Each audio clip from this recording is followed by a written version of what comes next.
먼저 중대재해 현황입니다. 올해 1분기 사고 사망자 수는 137분입니다. 좀처럼 줄지 않고 있습니다.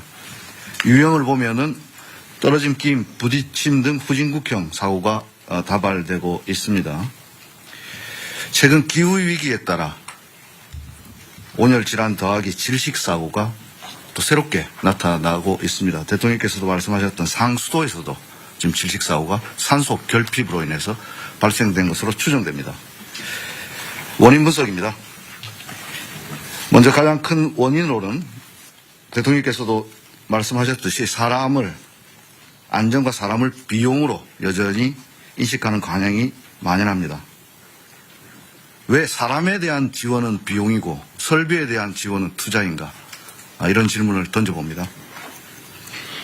SPC 이 사례에서 대통령께서 정확히 지적하셨듯이 저임금 장시간 노동이 재해자의 집중력을 저하시켰고 이러한 것들이 모여서 재해자의 불안정한 행동이 나타났다는 점에서 그동안 우리는 재해자의 불안정한 행동을 원인으로 지목해 오지 않았나. 우리 정부에서는 원인과 결과를 뒤바꾸지 않겠습니다.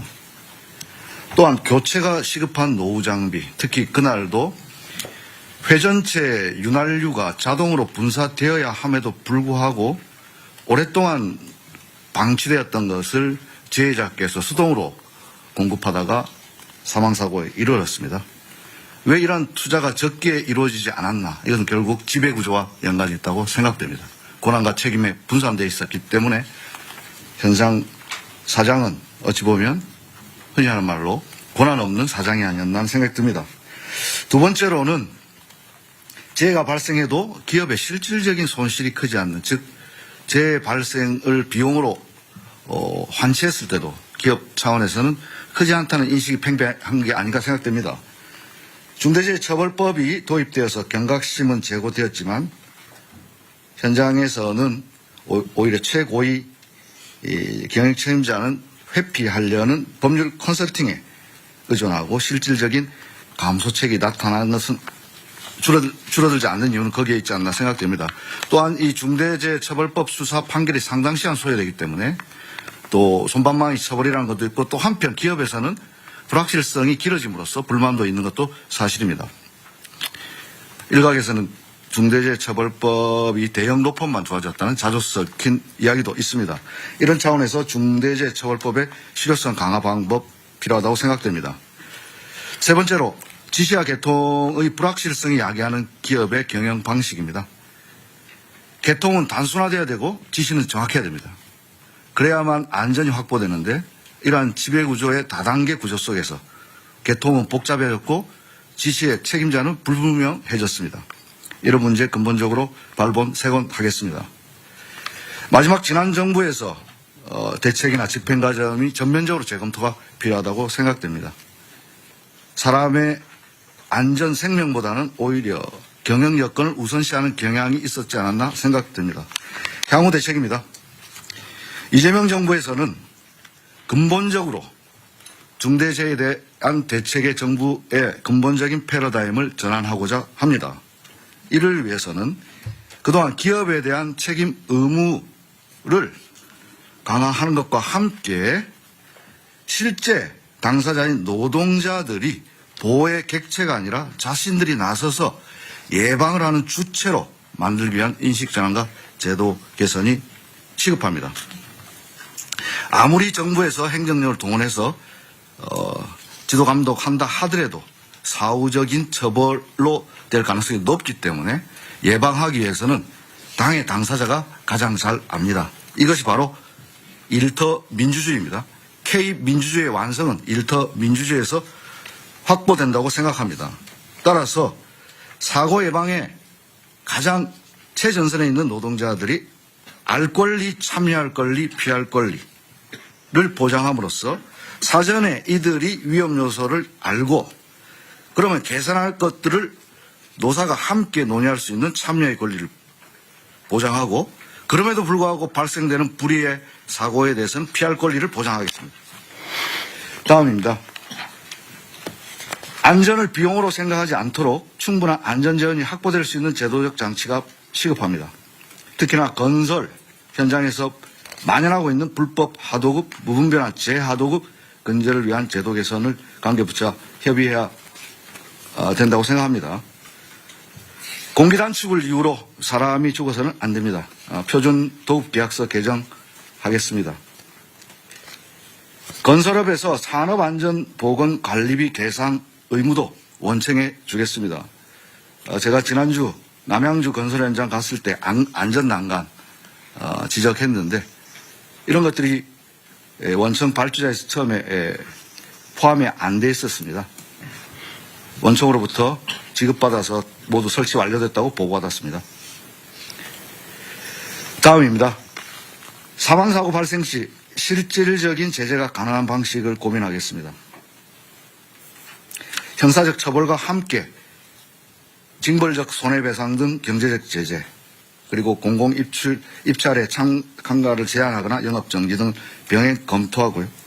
아까 말씀드렸던 복잡한 지배구조, 거버넌스에 대해서 실질적 책임 있는 자, 권한 있는 자에게 책임을 묻도록 하겠습니다. 자료에는 나와 있지 않지만 싱가포르 사례, WHS라고 하는 범정부적 싱가포르도 2005년 당시만 하더라도 저희들과 같은 상당히 높은 산업재해 나라였습니다. 하지만 지금 세계적으로 가장 안전한 나라가 되고 있는데요. 거기에서는 이러한 노동자들의 권리 보장과 함께 실질적 책임자에 대한 처벌 더하기 실질적인 제재, 예를 들자면 벌점을 많이 받았을 때는 이주 노동자의 취업을 제한한다든지 이러한 조치들을 통해서 지금 현재 전 세계적인 안전한 나라가 되고 있습니다. 싱가포르 사례 적극 참조해서 제도 개선에 나서겠습니다. 무분별한 위험의 외주화 제한할 수 있도록 원청 책임을 강화하겠습니다. 적격 수급인이라고 하는 선정 기준을 강화해서 적격자가 아닌 자가 수급받을 수 없도록 하겠습니다. 특히 공공부문부터 위험작업 재하도급을 금지하고 불가피하게 할 때는 반드시 승인을 실시하도록 신설을 하겠습니다. 마지막으로 대통령께서 지시하신 산업안전감독관 증원, 지방자치단체와 협업을 잘 진행하되 단순한 숫자 증가만 그치지 않고 이들에게 실질적 권한과 함께 책임을 뒤에 병기시킴으로써 실질적인 산업안전 지도가 될 수 있도록 하겠습니다. 예컨대 근로감독관들이 지금 많이 있지만 집단적 노사관계 업무까지 하고 있습니다. 노동조합 동향보고 이런 불필요한 업무 확 줄이고 여기에 집중할 수 있도록 일하는 방식도 바꾸겠습니다. 대통령께서 SPC에서 특공대가 되어야 된다고 지시하셨는데 특공대 만들어서 예를 들어서 실무 경력을 가진 퇴직자와 신규자를 2인 1조로 해서 이른바 노동안전 투캅스 만들어서 계속 페트롤카를 돌리고 불시에 점검할 수 있도록 하겠습니다. 이상과 같이 대책을 보고 드리고 관계 부처와의 내용은 자료 참조해 주시면 되겠습니다. 이상입니다. 네, 요즘 노동자 출신이 노동부 장관이 되셨으니 옆에 중소기업부 장관은 중소기업을 잘 챙기시고 네. 산업부 장관은 기업들을 잘 챙기시고 자 그런 방향으로 갑시다. 그렇게 가는데 일단은 각 부처가 준비한 거 얘기하기 전에 꼭 준비 안 했던 부처라도 말씀을 하셔도 됩니다. 자중간에 이게 옛날에 제가 어릴 때 올리버 트위스트라는 소설책을 본 일이 있는데 그 어릴 때는 몰랐는데 나이가 들어서 알고 보니까 그게 소년노동의 잔혹함을 풍자한 책이었어요.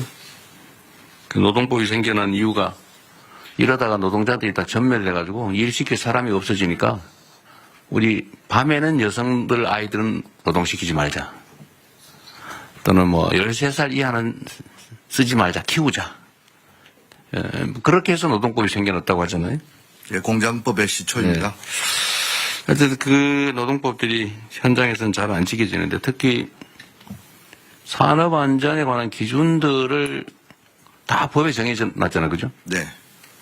추락 방지 시설이니 뭐니 뭐 온갖 뭐 예를 들면 폐쇄 공간에 들어갈 때는 뭐 호흡 뭘 다 해야 된다 뭐 온갖 게 다 있는데 그거 다 안 지켜서 나는 사고들이죠. 거의 대부분이. 거의 대부분이 그렇습니다. 그거 안 지킨 이유는 돈 드니까. 네, 비용입니다. 비용 드니까. 네. 원청에서 안 주니까. 근데 이게 아주 단순한데 그 비용을 아끼는 게 이익이니까 계속 아끼겠죠. 근데 만약에 이걸 아꼈는데 보험 원리상 비용이 나중에 지출해야 된 대가가 이것보다 훨씬 더 크더라. 라고 하면 절대 되지 않을 거예요. 그죠? 그렇습니다. 그건 뭐냐면 결국은 제재나 대가가 너무 약한 거죠. 그러니까 차라리 사람이 죽는 위험을 감수하는 게 이익인 사회인 거죠. 그래서 이게 핵심적인 원인인 것 같으니까 아까 말씀하신 것처럼 근로감독관 300명 빨리 구성하라는데 몇 명 했어요? 지금 300명 이미 구성되어 있습니다. 구성됐어요? 네, 150 산업안전공단 단속은 나가고 있어요? 매주 나갑니다. 매주? 매일 나가야지 왜 매주 나갑니까? 아, 저는 매주 나갑니다. 네. 본인은 매주 나가시고요. 어쨌든 불시 단속은 계속 하고 있는 거죠? 그렇습니다. 언제 저도 한번 같이 가면 좋겠어요. 고맙습니다. 네. 어쨌든 사람 목숨을 지키는 특공대다 이렇게 생각하고 네. 정말로 철저하게 단속해야 됩니다. 직을 걸겠습니다. 네. 진짜로. 이번에 이거 해가 상당 기간 지나도 산재가 안 줄어들면 진짜 직을 거십시오. 그렇게 하겠습니다. 보호의